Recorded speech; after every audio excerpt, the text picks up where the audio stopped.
देखिए, पहले शमशान कब्रिस्तान पे शायद इतिहास में किसी प्रधानमंत्री ने वोट नहीं मांगे होंगे। पुलवामा हुआ और 24 घंटे के बाद शुरू में पुलवामा के शहीदों को पीछे फोटो लगाकर वोट मांगी गई, ऐसा कभी नहीं हुआ था। हमने गलती भी मानी तब, अगर हमसे कोई गलती हुई। क्या 2002 के दंगों के लिए किसी ने गलती मानी? आज हालत यह है कि जो आपका अखबार आता था एक रोजगार का, वो बंद होने के कगार पे है। एम्प्लॉयमेंट न्यूज आप बार बार कहते हैं धमाके हो गए थे, बम हो गए थे। अरे इसी बात की तो रोटी खाई आप लोगों ने, क्योंकि बीजेपी हमेशा मौत पर, खून पर, द्वेष पर, इसी पर राजनीति करती है। देश का प्रधानमंत्री मंच से कहता मैं ओबीसी, मुझे वोट दे दो। जब मोदी जी के कहने पर पूरे भारत ने एक साथ कोरोना से लड़ाई करी थी, एक साथ गर्दन बजाए थे, गो कोरोना गो, गो कोरोना गो। आज हालत हमारी ये है कि पाकिस्तान से तुलना करने लगे। मैं तो आज वो थाली चम्मच लाया नहीं तो बजा भी देता मैं। नाक में दम कर दिया है आपके इस भारत जोड़ो यात्रा ने। सुधांशु जी, सुबह से शाम तक आप लोग पीसी करके कुछ ना कुछ खोट रोज निकालते हैं। नाक में दम कर दिया, ये कांग्रेस पार्टी का दावा है, जवाब दीजिए। देखिए, मेरा पहले से ही कहना था कि भारत जोड़ो यात्रा का भारतीय जनता पार्टी से कोई मतलब नहीं था। मुख्य विपक्षी दल के रूप में कांग्रेस की समाप्त होती हुई हैसियत को पुनर्स्थापित करने के लिए यह यात्रा थी। क्योंकि अचानक बहुत सारे विपक्षी दल में नेतृत्व करने वाले दावेदार उत्पन्न हो गए थे। ममता जी हो, नीतीश कुमार जी हो, शरद पवार जी हो, केसीआर तेलंगाना वाले, या नए नवेले अजब अलवेले केजरीवाल जी हो, तो उन सबको एक हैसियत दिखानी थी कि देख भाई, कश्मीर से कन्याकुमारी तक हम तो हैं, आप हैं कहां जनाब। तो सबको आमंत्रित क्यों कर रहे हैं फिर? हाँ, अब बता रहे, इसीलिए तो जो जो यात्रा अंतिम चरण में आई, अब असली उद्देश्य सामने आ गया। दिल की आरजू जुबा पे आई कि भाई अब तो कन्याकुमारी से कश्मीर तक देख लिया, अब आ जाओ मेरे झंडे तले, अगर साथ रहना है। जैसे यात्रा मंदिर आरती कर रहे थे, वो नहीं दिखा आपको? वो आ तो रहे हैं उसी पे। फिर क्या हुआ, एक सहबाला चलता है ना यात्रा में, तो वो था एक 36 साल का छात्र जिसकी की ख्याति टुकड़े टुकड़े से जुड़ी हुई है। अब देखिए, जाके पूजा करेंगे और फिर कहेंगे पुजारियों का देश नहीं है। मगर अगर हिंदुओं का वोट पाना है तो चंदन भी लगाना पड़ेगा, मंदिर भी जाना पड़ेगा, टीका भी लगाना पड़ेगा, तो बेचारों को वो भी करना पड़ा। मगर अभी हकीकत यह है कि आपने जो दिखाया, कोई साथ में आने को तो तैयारी नहीं है। और क्या ममता बनर्जी जिस तरह से मोदी को ललकार रही थी, नीतीश कुमार बार बार दिल्ली आ रहे थे, ये दिखाना कि हम ही हैं मुख्य विपक्ष। राहुल गांधी को ये यात्रा करनी पड़ी, जो उनका पहला पॉइंट था। और दूसरा, आ क्यों नहीं रहे सारे साथ में? देखिए, मुझे लगता है 1989 के बाद देश में कोएलिशन गवर्नमेंट्स का ही राज रहा है। और जितने पार्टियों के नाम आज बीजेपी ले रही है कोस कोस के वो कांग्रेस के साथ नहीं है, उनके सबके साथ बीजेपी ने सरकार बनाई। सपा हो, बसपा हो, जेडीयू हो, ममता जी हो, नेशनल कॉन्फ्रेंस हो, पीडीपी हो, शिवसेना हो, अकाली हो, लेकिन सब छोड़कर चले गए हैं इनको। 2 दर्जन से ज्यादा पार्टियां 2014 के बाद बीजेपी को छोड़कर चले गए। आज इनके साथ शिवसेना, बीजेपी, शिवसेना का एक धड़ा, मान रहे हैं आप? शिवसेना का एक धड़ा स्वाभाविक है, जो चाहे इनका प्रॉक्सी है और चाहे जैसे मर्जी वो बना है। उसके बाद आरएसएस और इनके 2 व्यापारी मित्र, इसके अलावा इनके साथ कुछ नहीं बचा हुआ है। क्या जिन लोगों ने मोदी जी को फेंकू कहा वो इनके विधायक नहीं? जिन लोगों ने मोदी जी को यमराज कहा, क्या वो विधायक नहीं? इनके एक नेता जो दिल्ली में आजकल बड़ा हिंदू मुस्लिम करते घूमते रहते हैं, उन्होंने दिल्ली की विधानसभा में क्या क्या शब्द कहे थे, क्या वो आज इनके पोस्टर बॉय नहीं? हमने पहले दिन से अंजना जी तमाम लोगों को बुलाया। ये कोई चिट्ठी नई बात नहीं। जो सुधांशु भाई ने कहा कि अब असली पिक्चर सामने आ गई है, असली चेहरा, हमने तो पहले दिन से बुलाया कि जो हमारे मुद्दे हैं कि देश के अंदर सामाजिक विविधता है, जिस तरह से सामाजिक विद्वेष को भी इन्होंने, द्वंद्व को बढ़ाया है, जिस तरह से आर्थिक विषमता बढ़ रही है, गरीब गरीब होता चला जा रहा है, महंगाई बढ़ रही है, बेरोजगारी बढ़ रही है, हमारी सीमाएं सुरक्षित नहीं है, तमाम इन मुद्दों को लेकर जो भी लाइक माइंडेड पार्टीज हैं वो सब आए साथ। ये तो पहले दिन की प्रेस कॉन्फ्रेंस का आह्वान, ये चिट्ठी कोई नई तो नहीं। हमने तो सिविल सोसाइटीज को भी कहा कि आप भी साथ आइए, और वो सिविल सोसाइटीज जिन्होंने 2010 से लेकर 13-14 तक हमारी बिल्कुल पूरी तरह से हमारे माथे के अंदर कील ठोकी, वो लोग भी आज साथ चल रहे हैं। बात कर रहे हैं हैसियत बताने की। हैसियत तो उनकी आज भी, जिन लोगों ने हमारी तहे दिल आलोचना की, वो यात्रा में आगे चल रहे हैं हमसे। योगेंद्र यादव और तमाम लोग जिन्होंने तमाम के जो मुद्दे थे उस समय पर कांग्रेस ने ही जैसे पूरा सब कुछ गलत काम कर दिया हो, वो ऐसी उनकी अभिव्यक्ति थी, लेकिन आज वो आगे चल रहे हैं। हैसियत तो पूरे देश की बीजेपी ने बता दी कि अगर 2 व्यक्तियों को पावरफुल बना दिया जाए तो पूरे देश की अर्थव्यवस्था के घुटने टिकवाए जा सकते हैं। हैसियत तो बीजेपी ने युवाओं को बता दी है कि हम चाहेंगे आरएसएस की चिट्ठी होगी तो नौकरी मिलेगी, नहीं तो नहीं मिलेगी। हैसियत तो तमाम संवैधानिक संस्थाओं की बीजेपी ने बता दी है कि चाहे सुप्रीम कोर्ट हो, चाहे इलेक्शन कमीशन हो, चाहे आरबीआई हो, जो हमारे अंगूठे के नीचे रहेगा, जो हमारी पूजा करेगा, वो सफल होगा, बाकी अपने घर चले जाएंगे। तो हैसियत की बात कम से कम बीजेपी ना करे। शुरुआती कहा आधी अधूरी एकता की बात आई कि साहब आधी अधूरी एकता है। हम तो कह रहे हैं कहीं पर भी कोई चीज 100% तो सीधा होगी नहीं। अगर हम प्रयास भी कर रहे हैं कि देश के जो तमाम मुद्दे हैं उन पर विपक्ष एकजुट हो, हमने मुद्दों की बात कही। अभी तक कोई प्रधानमंत्री का कौन होगा कौन नहीं होगा 2024 अभी दूर है, लेकिन बीजेपी का विद्वेष जो है जिस दिन से यात्रा चली है, क्योंकि एक्सपोज होते जा रहे हैं, तमाम मुद्दे जनता के बीच में जा रहे हैं, सोशल मीडिया के माध्यम से और डायरेक्ट संपर्क के माध्यम से लाखों लोग साथ चल रहे हैं। पहले कहा कि ये उत्तर भारत में आएगी तो यात्रा फेल हो जाएगी। ये उत्तर भारत में आई तो यात्रा नहीं, ये पूरा काफिला बना और काफिला से भी आंदोलन का रूप ले लिया।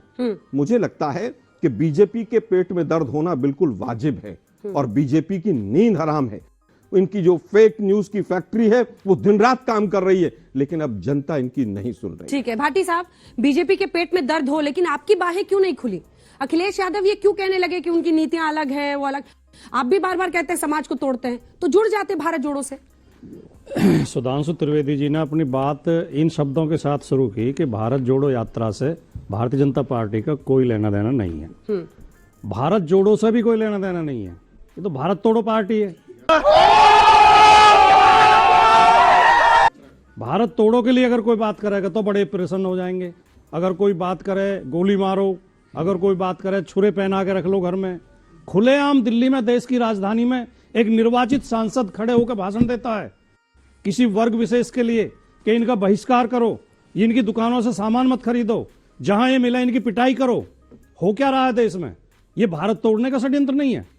जब ये इनकी निर्वाचित सांसद गांधी जी के लिए अपशब्द कहती है तो क्या भारत के खिलाफ षड्यंत्र नहीं है? जहां तक आपके प्रश्न का सवाल है, मेरे नेता ने भी, श्री अखिलेश यादव जी ने भी और जेडीयू के नेताओं ने भी भारत जोड़ो यात्रा की प्रशंसा की है, अपना सहयोग और समर्थन का वादा किया है। उन्होंने उसको जो है उसको अच्छा बताया है। श्रीनगर जाएंगे, लेकिन यात्रा में, कार्यक्रम में शामिल होने का जहां तक सवाल है, क्योंकि ये कांग्रेस पार्टी की यात्रा है और कांग्रेस अलग स्वतंत्र पार्टी है, समाजवादी अलग पार्टी है। ये कोई गठबंधन की यात्रा नहीं है। अभी चुनाव की शुरुआत अब होनी शुरू हो जाएगी, धीरे धीरे गठबंधन बनेंगे, मुद्दे तय होंगे, एजेंडा तय होगा। मतलब दूर से समर्थन देंगे? जी, दूर से समर्थन देंगे। बहुत पास से भी हो सकता है दें। कैसे? बिल्कुल गले मिलके भी दें। आने तो दीजिए समय। इब्तिदाई इश्क खैर होता है क्या? आगे आगे देखिए होता है क्या। नहीं सुनिए, अब निजेश अवस्थी जी, ये सच है कि राहुल गांधी इस भारत जोड़ो यात्रा, आप देखिए शरद पवार बहुत क्रिटिकल होते थे, उनका कद भारतीय राजनीति में जो है प्रधानमंत्री भी उसका जिक्र करते हैं, चाहे संजय राउत हो, ये सब अब उनकी प्रशंसा कर रहे हैं। उनकी छवि में बदलाव है और वो विपक्षी एकजुटता में एक बड़ी बात मानी जाएगी अगर शरद पवार खुलकर उनकी प्रशंसा कर रहे हैं। मुद्दा मैं वहां से शुरू करता हूं जब आपने कहा कि राहुल गांधी की यात्रा चर्चा के केंद्र में रही। अंजना जी, महत्वपूर्ण बात यह है कि वो चर्चा किस बात की रही? या तो वो जिनकी चर्चा, जिसके बारे में अभी सुधांशु जी ने बोला, या ऐसे लोगों की वजह से रही, या राहुल गांधी के बयानों की वजह से रही कि पांडव ने जीएसटी नहीं लगाई थी, पांडवों ने नोटबंदी नहीं की थी, या भारत की जनसंख्या कितने करोड़ रुपए है। झूठ बोलो, बार बार झूठ बोलो, इस तरीके के कारण रही है। तो चर्चा का कारण तो ये है, जो मीडिया में लोगों देखने में बड़ा मजा भी आता है। ये सारे आप कह रहे हैं कि राहुल गांधी एक्सपोज हो रहे हैं इस यात्रा से? अरे एक्सपोज वो तो अभी क्या होंगे?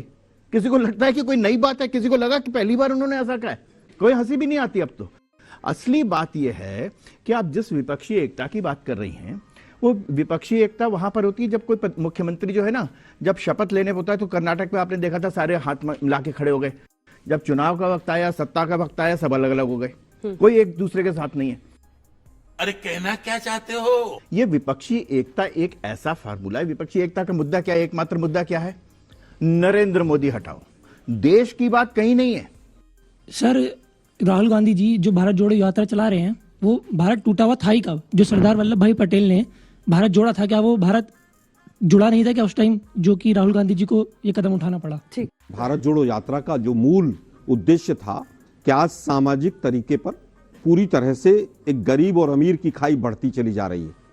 मुझे लगता है उसको पाटने की आवश्यकता है।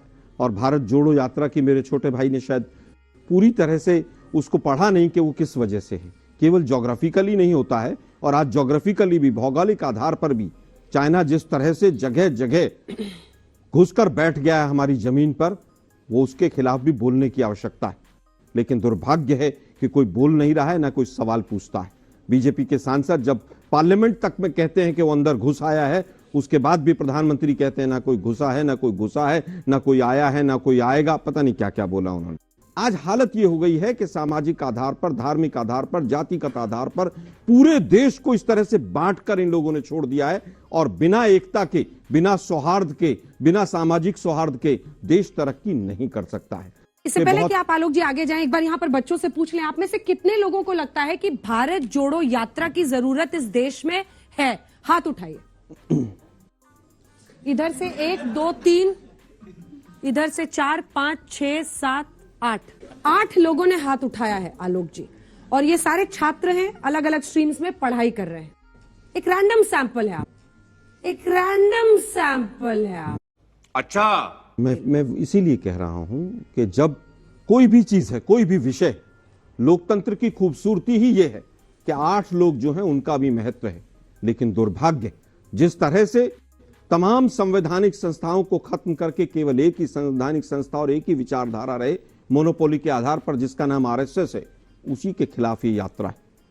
8 लोग हों, चाहे 4 लोग हों, चाहे 2 ही लोग समझते हो भारत में भारत जोड़ो यात्रा की आवश्यकता है, उनके मत की कीमत है और कीमत होनी चाहिए। क्या बात है। ठीक है, भारत जोड़ो की बात करते हैं। जनाब याद करिए, पिछले 25-30 साल इस भारत में क्या दौर चला है। जातियों में तोड़ के रखो, क्षेत्रवाद में तोड़ के रखो, मराठी और बिहारी की लड़ाई, उत्तर भारतीय मराठी की लड़ाई, कितना अच्छा लगता मैं था। उत्तर देता। तमिल और हिंदी की लड़ाई, कितना अच्छा लगता था। वो बिखरा हुआ समाज, वो बिखरा हुआ भारत अच्छा लगता था, और बमों के धमाके, आतंकवाद से दहलता हुआ भारत अच्छा लगता था। वो भारत अच्छा लगता था। अब सब कुछ खत्म हो गया तो ये डर लगने लगा, क्योंकि जहां जहां भाषा, क्षेत्र, जाति के नाम पे बांटा, अब वो सब एक होने लगे तो डर लगने लगा, इसलिए डर लगने लगा। मैं उत्तर देता हूं। बताइए, आपका भारत और उनका भारत बता दिया उन्होंने, फर्क। छोटा सा जवाब, फिर सवाल है। बिल्कुल, देखिए, पहले शमशान कब्रिस्तान पे शायद इतिहास में किसी प्रधानमंत्री ने वोट नहीं मांगे होंगे। 80-20 की राजनीति करने वाले देश के पहले प्रधानमंत्री हैं। जिन लोगों ने रामजादे और दूसरा शब्द इस्तेमाल किया, उनको कैबिनेट में प्रमोशन मिल गई। किसी देश के प्रधानमंत्री ने ऐसे लोगों को मंत्री नहीं बनाया जो कहते हैं गोली मारो, टक टक। आप हमसे बात कर रहे हैं। गुजर वर्सेस मीणा हमेशा आपने किया, मराठा वर्सेस नॉन मराठा आपने किया। 2008 अरे सुनिए ना भाई, सरकार किसकी थी? 2008 बीजेपी की सरकार थी। 2008 बीजेपी की सरकार थी, सेंटर में पलट गई थी ना आपके दौर में। सरकार पलट गई थी। 2007 सरकार पलट गई थी, वसुंधरा जी जब सीएम थी। 72 गुजरों को गोली से मारा गया था, सुनिए तब भाई। बीजेपी की सरकार थी। बीजेपी की वसुंधरा सरकार राजे थी। मुख्यमंत्री थी। राजस्थान में थी, फैसला- वो देश की बात भाई, कर मैं रहे हैं। देश की बात कर रहा हूं। वो मीणा के आप- साथ- राजस्थान अरे बोलने पाकिस्तान में है दीजिए। क्या? हाँ। राजस्थान पाकिस्तान में है। अरे नहीं सर, वो यही देश की गहलोत बात कर साहब रहे जो हैं। अभी चला रहे हैं, यही सुनिए इंडिया जरा, में है। सुनिए हाँ। जरा, सुनिए। हाँ। मराठा वर्सेस गैर मराठा किसके टाइम पे हुआ सारा कुछ अड़ंगा? विलासराव कल भी, देशमुख अरे और सुनिए ना मनमोहन भाई, सिंह। देखिए मैं आपके बीच में नहीं बोला। कल भी भोपाल के अंदर करणी सेना के लाखों लोग बैठे। 20 साल से सत्ता तो आपकी है कि नहीं है? आप कहेंगे सामाजिक सौहार्द की बात। बीजेपी जिसने पूरे देश को तोड़ने में कोई कसर नहीं छोड़ी। आप जिन पार्टियों की बात कर रहे हैं, आपने तो सबके साथ सरकार चलाई।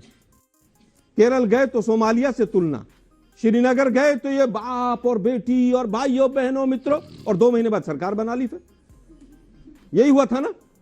मुझे लगता है कि इन सारी चीजों से उठकर आज का विषय होना चाहिए कि आज किस तरह के हालात हैं। आज हालत यह है कि जो आपका अखबार आता था एक रोजगार का, वो बंद होने के कगार पे है। एम्प्लॉयमेंट न्यूज, सोचिए, रोजगार कहां है, किस क्षेत्र में रोजगार बढ़े, कौन कौन से क्षेत्रों में कौन कौन से रोजगारों के लिए कितने आवेदन आ रहे हैं। एक कांस्टेबल की वैकेंसी के लिए पीएचडी लोग भाग रहे हैं। अग्निवीर, क्योंकि मोदी साहब ने कह दिया है कि वो उसको वापस नहीं लेंगे तो वापस नहीं लेंगे। 3600 से ज्यादा कम्युनल राइट्स हुए 2014 के बाद। ये संसद में दिया गया उत्तर है। ये आप बार बार कहते हैं धमाके हो गए थे, बम हो गए थे। अरे इसी बात की तो रोटी खाई आप लोगों ने। पुलवामा के शहीदों को आज तक शहीद का दर्जा नहीं मिला, ये पता है आपको? 350 किलो आरडीएक्स कहां से आ गया, किसी को पता चला? आज तक शहीदों के घरों पे क्या होना चाहिए था वो हुआ पुलवामा वालों के। पुलवामा हुआ और 24 घंटे के बाद शुरू में पुलवामा के शहीदों को पीछे फोटो लगाकर वोट मांगी गई, ऐसा कभी नहीं हुआ था। क्योंकि बीजेपी हमेशा मौत पर, खून पर, द्वेष पर, इसी पर राजनीति करती है। याद है मोदी जी 26/11 चल रहा था, हमारे जवान उन जो आतंकी थे उनको मार रहे थे, मोदी जी बाहर प्रेस कॉन्फ्रेंस कर रहे थे और इनकी प्रवक्ताएं चूड़ियां लेकर बैठ गई थी प्रधानमंत्री के लिए। यह राजनीति का स्तर था। दिल्ली में चुनाव चल रहा था, खून से सना हुआ पोस्टर दिल्ली की दीवारों पर लगाया था। कब तक वोट मांगोगे? 84 के दंगों के नाम पर, तमाम चीजों के नाम पर। हमने गलती भी मानी तब, अगर हमसे कोई गलती हुई, क्या 2002 के दंगों के लिए किसी ने गलती मानी? अरे जो 2002 के दंगे के तमाम आरोपी थे उनको टिकट देकर आपने विधानसभा में भेज दिया। आप फिर कहते हैं कि हम तो जोड़ रहे हैं। उत्तर प्रदेश का 2017 का चुनाव, 7 फोटोग्राफ अलग अलग जातियों के, ये भी मुख्यमंत्री बनेगा, ये भी मुख्यमंत्री बनेगा, वो भी मुख्यमंत्री बनेगा। देश का प्रधानमंत्री मंच से कहता मैं ओबीसी, मुझे वोट दे दो। फिर कहते हैं आप जातिवाद मिटा रहे हैं। राष्ट्रपति हमने दलित बना दिया, पहले हमने आदिवासी बना दी, तमाम वोट मांग रहे हैं आप। उसके बाद आप कहते हैं कि हम जाति और धर्म की बात नहीं करते। आज हालात यह है कि माइनॉरिटी का एक बच्चा अगर पढ़ने के लिए भी कहीं पर दिल्ली और अच्छी जगह पर एक कमरा चाहता है तो नहीं मिलता है। हरिद्वार जैसी जगह में कल पोस्टर लगे हुए हैं कि कोई मकान माइनॉरिटीज को नहीं बेचेगा, और आप कहते हैं कि हमने देश को जोड़ दिया। ठीक है, अपनी जी छोटा सा जवाब, 2 लाइन का सर। वाह, इतने बड़े जवाब। अरे सर, मुख्य विपक्षी पार्टियों को तो मौका दूंगी। वाह वाह, मुख्य कहां रह गई अब? कैसे नहीं रही सर? नंबर 2 की तो वही है ना। मैं एक सवाल, आपने भी कोई पार्टी मैं आपका एक सवाल, एक सेकंड, मैं ये तो कह सकता हूँ मेरी पार्टी ना हो, लेकिन उसको मुख्य कहना तो जरूरी नहीं मेरे लिए। दूसरी तो एक नंबर बात पे वही आपने है। कहा कि अरे प्रभु, what is your point? NDA से बाकी लोग छोड़ गए, बाकी लोग छोड़ने के सब भाजपा ज्वाइन कर लेते हैं। अब वो तमाम पार्टियों वाले भाजपा के अंदर बैठे हुए, इसलिए कोई बाहर नहीं हुआ, इसलिए कोई बाहर नहीं हुआ। आपने कहा कि माइनॉरिटी के बच्चों को कमरा तक नहीं मिल रहा, तो इस सिचुएशन में इस यात्रा की क्या जरूरत है? बल्कि आप एजुकेशन पॉलिसी पे वर्क कर सकते हैं, विमेन सेफ्टी के ऊपर वर्क कर सकते हैं, और जिन लोगों को कमरा नहीं मिल रहा उसके ऊपर भी तो काम कर सकते हैं। देखिए, मैं समझता हूं कि सरकार जिनकी है वही तो एजुकेशन पॉलिसी बनाएंगे। न्यू एजुकेशन पॉलिसी आए 3 साल हो गए, लेकिन सरकार पकड़े चल रही है, अभी तक लागू नहीं हुई है वो। हम तो विपक्ष में बैठे हुए हैं। मेरा सवाल कांग्रेस स्पोक्सपर्सन। अब देखिए सर, अच्छी बात है ना, आप देख रहे सारे स्टूडेंट्स आए हैं और ये अभी भी आप ही से प्रश्न कर रहे हैं। उम्मीद ही कांग्रेस से है कि कांग्रेस का प्रवक्ता ही सच बोल के कोई जवाब देगा, रास्ता दिखाएगा। आपको भाजपा से क्या करें, रोज छोड़ते रहते हैं लंबी लंबी। 15 लाख आएंगे, स्मार्ट सिटी बनेगी, 100 पता नहीं क्या क्या होगा, रोज बोलते रहते हैं। इनको कौन सुनना बंद कर दिया आप लोगों ने। लोग सुधांशु जी से भी वैसे प्रश्न एक पॉइंट कीजिए। मैं क्लैरिफाई कर दूं, भारत को विभाजन करने वाली बात, जब भारत का विभाजन हुआ तो अंग्रेजों की सरकार नहीं थी। 2 सितंबर 46 को नेहरू जी अंतरिम सरकार के प्रधानमंत्री बन चुके थे। माउंटबेटन वॉइसरॉय थे, जैसे राष्ट्रपति और होता उससे है, पहले और नेहरू जी प्रधानमंत्री 1937 में आरएसएस ने उसकी डिमांड कर दी। सुनिए, प्रस्ताव पारित हुआ है जब, और भारत के डिवीजन का जब जून 47 में ब्रिटिश पार्लियामेंट में प्रस्ताव पारित हुआ तो कांग्रेस की सरकार थी। कांग्रेस ने अपने नेशनल एग्जीक्यूटिव में उसको बाकायदा पारित किया है कि भारत के 2 टुकड़े होने चाहिए। आज भारत जोड़ो यात्रा बीजेपी को किस तरह से पूरा दिन और रात किस तरह से परेशान कर रही है, यह आज इसके शो में पूरी तरह से पता चल गया लोगों को। सर, आप गारंटी देते हैं कि सिर्फ साथ चलने से पूरा का पूरा भारत जुड़ जाएगा? क्योंकि मेरे हिसाब से भारत उसी दिन जुड़ गया था जब मोदी जी के कहने पर पूरे भारत ने एक साथ कोरोना से लड़ाई करी थी, एक साथ गर्दन बजाए थे, एक साथ गर्दन बजाए थे।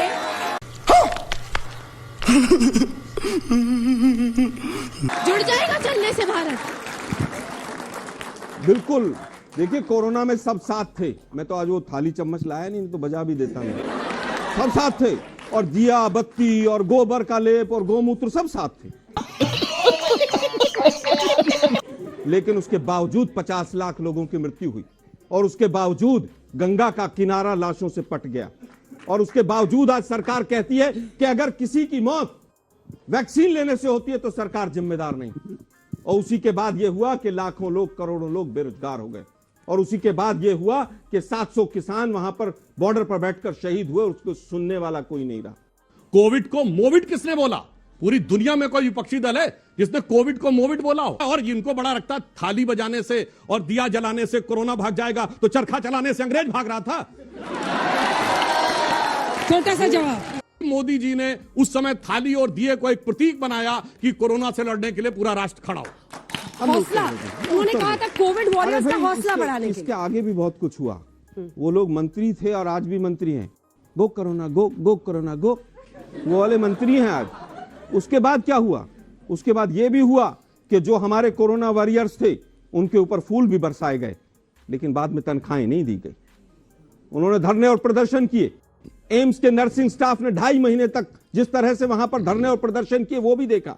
जितने कॉन्ट्रेक्चुअल वर्कर लगाए गए सब हटा दिए गए। केवल थाली बजाने से, दिया देने से, दिया जला लेने से और केवल भाषण दे देने से देश चलता होता तो भुखमरी के इंडेक्स पे हम नीचे नहीं गिरते, बेरोजगारी में हाईएस्ट भुखमरी नहीं के होते। इंडेक्स में पाकिस्तान हमसे आगे है। अरे भाई सुनिए, भुखमरी के इंडेक्स में पाकिस्तान से तुलना करने लग गए हैं अब ये लोग। आज हालत हमारी ये है कि पाकिस्तान से तुलना करने लगे। उन आंकड़ों की मैंने बात कर रही पाकिस्तान है। का नाम नहीं लिया, जहां लेकिन पर इनको खाने को पाकिस्तान एक बहुत प्राउड आटा नहीं मिल रहा, पाकिस्तान को घसीट कर लेकर आंकड़ों में आएंगे। हमसे मैंने ऊपर केवल है। ये कहा जिस- जो कि आंकड़े भुखमरी दे के रहे हैं। इंडेक्स में हम नीचे गिर गए। ठीक है, अब बताइए मैं क्या करूंगा? एक बहुत सिंपल सी टिप आपके साथ शेयर करती हूँ। अपने हाथ को इस तरीके से रखिए। If you look at this from your side, आपका लेफ्ट हैंड आपको बी के जैसे दिखेगा और राइट हैंड आपको डी के जैसे दिखेगा। B and D. B for थोड़ी मदद रखिए। वे मैं तेरा मन पर